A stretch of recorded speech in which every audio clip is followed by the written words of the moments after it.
Un collectionneur a développé le film d'un appareil photo du marché aux puces et a reconnu son fils disparu sur les photos. Salut à tous et bienvenue sur AZ237. Michael, un passionné de photographie, a acheté un jour un vieil appareil photo dans une brocante et a entrepris de développer le film qu'il a trouvé à l'intérieur. Il a appris quelque chose de terrible après avoir vu les images de son enfant perdu. Regardons son histoire pour savoir ce qui s'est passé. Mais avant de commencer, voici la question du jour. Pour couvrir ma maîtresse, je me gonfle et me dresse. Quand j'ai fini mon service, je me plie et me déplie. Qui suis-je? Donnez-nous votre réponse dans les commentaires. La réponse exacte vous sera donnée à la fin de la vidéo. N'hésitez pas à liker la vidéo pour nous encourager. Et si vous êtes nouveau sur la chaîne, abonnez-vous et activez la cloche de notification pour ne manquer aucune de nos prochaines vidéos. Michael était seul depuis de nombreuses années et l'une de ses principales sources de consolation était la collection d'appareils photos anciens. Parfois, il arrivait avec des restes de pellicules et d'autres fois avec des cartes mémoire obsolètes.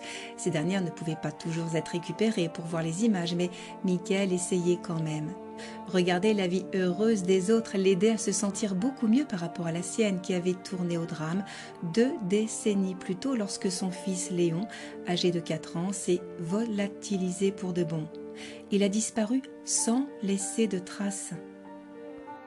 Au même moment, il se disputait avec son ex-femme Tracy dans un magasin voisin lorsque leur enfant s'est enfui et n'a jamais été retrouvé. Tracy et lui ont divorcé 6 mois plus tard parce qu'ils n'ont jamais pu se remettre de ce chagrin. Il a ensuite traversé une période difficile, jusqu'à ce que la photographie le tire des ténèbres. Cependant, tout a changé lorsqu'il a commencé à faire de la photographie.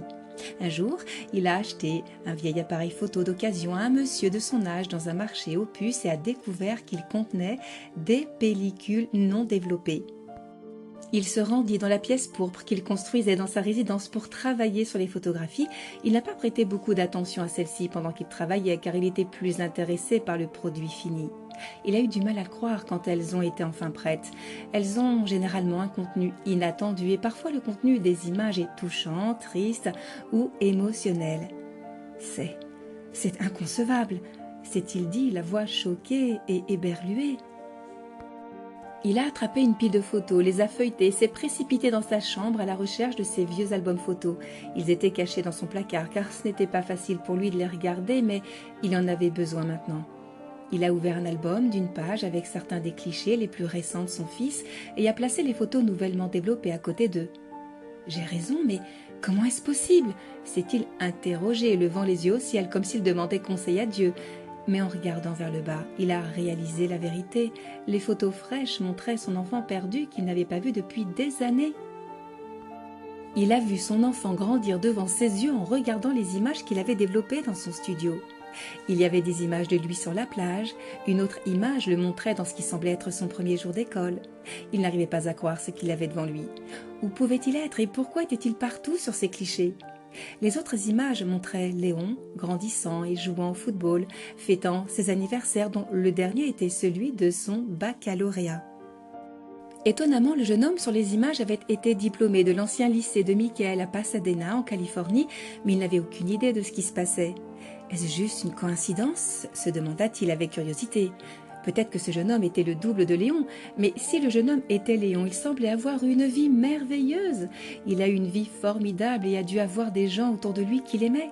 Cette pensée a en quelque sorte permis à Michael de se sentir mieux. Cela le réconfortait de croire que son fils n'avait jamais été blessé ou souffert, quoi qu'il s'est passé. Mais finalement, l'idée de découvrir la vérité lui est venue à l'esprit et il ne pouvait s'en défaire. Le lendemain, il s'est rendu au marché aux puces, mais l'homme qui lui avait vendu l'appareil photo était introuvable. Il a alors décidé de revenir pour voir si l'homme serait là. Il a essayé pendant quelques jours sans succès. L'homme était introuvable. Où aurait-il pu aller tout d'un coup? Sa prochaine option était de retourner à son lycée et de se renseigner. Heureusement, la secrétaire du principal l'a reconnu. « Michael, comment ça va ?» dit-elle. « Madame Marley, vous êtes toujours employée ici. Pourquoi n'avez-vous pas pris votre retraite ?» Michael l'a accueilli avec un sourire et ils ont parlé de la vie avant de passer aux choses sérieuses. Madame Marley a secoué la tête quand il l'a interrogé sur un jeune homme appelé Léon Collins. « Je suis désolée, mais je ne me souviens pas de ce nom et vous savez, j'essaie d'apprendre à connaître tous mes élèves, » dit-elle en lançant un regard furieux à Michael. Mais vous vous souvenez de ce garçon a-t-il demandé en sortant de sa poche la photo de son diplôme et Madame Marley l'a immédiatement reconnu. « Il était bien sûr notre meilleur joueur de foot !» Mais comme elle le révéla, il s'appela Samuel, ce qui fit froncer les sourcils de Michael. Il s'est renseigné sur Samuel et a demandé si elle se souvenait de son ancienne adresse. Il était confus à ce moment-là et il avait besoin de plus d'informations sur son fils. Madame Marley, de son côté, refusait de fournir ces informations. Elle a fini par céder et lut les dossiers scolaires après que Michael se soit confié sur ce qui était arrivé au petit garçon. Il lui a expliqué comment son fils était enfui de chez lui il y a des années, comment il avait trouvé l'appareil photo et les clichés qui l'avaient conduit à l'école. « Samuel est probablement parti à l'université. Voici l'adresse de ses parents lorsqu'il était ici. Michael, j'espère que tu trouveras ce que tu cherches, » dit-elle compatissante. Michael la remercia et se rendit directement à l'endroit écrit sur un bout de papier.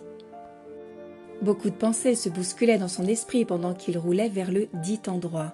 Cela lui donnait de l'espoir car finalement, il pourrait avoir une chance de voir son fils perdu depuis des années.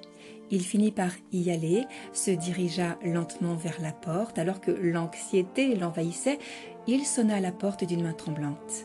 Rien n'aurait pu le préparer à la personne qui allait ouvrir la porte.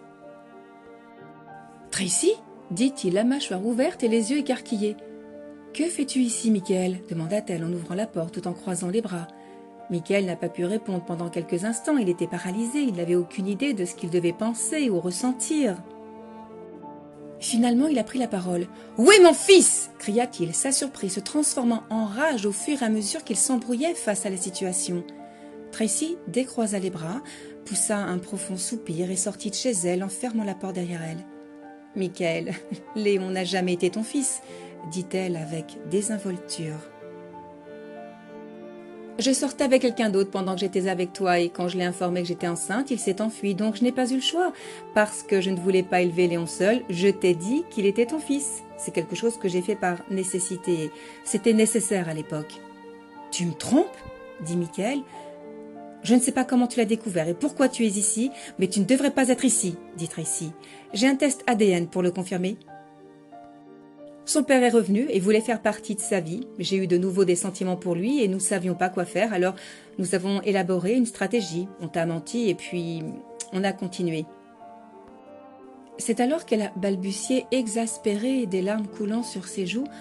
Je pense que c'est mal de notre part de t'avoir fait ça, mais je ne le regrette pas, a-t-elle dit en dodelinant des épaules. Tu aurais dû me dire la vérité et je n'aurais pas eu à pleurer ou à faire le deuil de mon enfant pendant plus de 2 décennies, Tracy. Comment tu as pu me faire ça ? A-t-il dit en sanglotant. Cela n'a pas vraiment d'importance pour le moment. Samuel n'a aucun souvenir de toi. Mon époux est son père et tu n'as aucun contrôle sur lui. Si tu reviens ici, je déposerai une plainte à la police et je te ferai arrêter. Alors s'il te plaît, reste loin d'ici, dit-elle en s'énervant. Mais son certificat de naissance porte mon nom, a-t-il dit.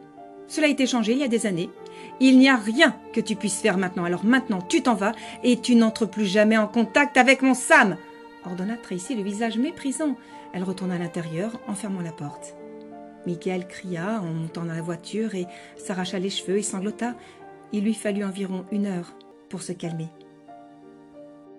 Sur le chemin du retour, il a envisagé d'appeler la police, de contacter un avocat et de tout faire pour récupérer la garde de son enfant. Lorsqu'il est retourné dans son studio et qu'il a vu les autres clichés de son fils laissés sur le sol, il a réalisé qu'il avait une vie agréable et qu'il en était satisfait, donc il a décidé de l'oublier. Il ne serait que le méchant de sa propre histoire s'il s'en prenait à Tracy et à son mari. Il a sangloté encore plus cette nuit-là et le lendemain et le jour suivant. Il n'était pas vraiment satisfait, mais il essayait d'avancer dans la vie. Quelle est votre opinion au sujet de cette histoire ? Dites-le nous dans les commentaires. Et maintenant, la réponse à la question du jour, le parapluie.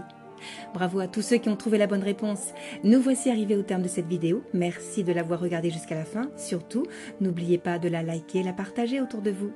À très bientôt sur AZ237.